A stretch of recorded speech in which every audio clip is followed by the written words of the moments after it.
वो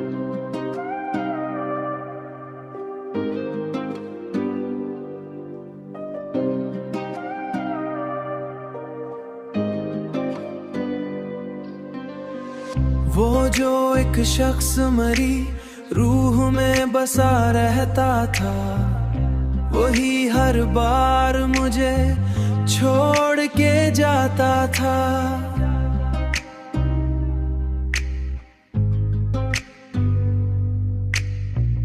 मैंने चाहा था जिसे दिल से बहुत शिद्दत से, वही हर मोड़ पे मुझको ही आजमाता था।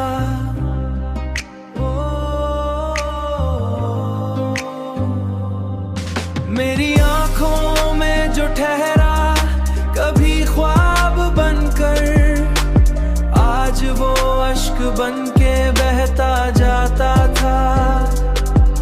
मैंने सोचा था वही मेरा मुकद्दर होगा, पर वही ख्वाब मेरा टूटा जाता था, पर वही ख्वाब मेरा टूटा जाता था।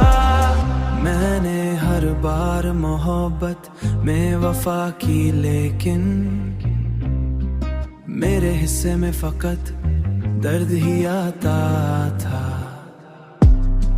ये मोहब्बत भी अजब खेल दिखाती है हमें, ये मोहब्बत भी अजब खेल दिखाती है हमें।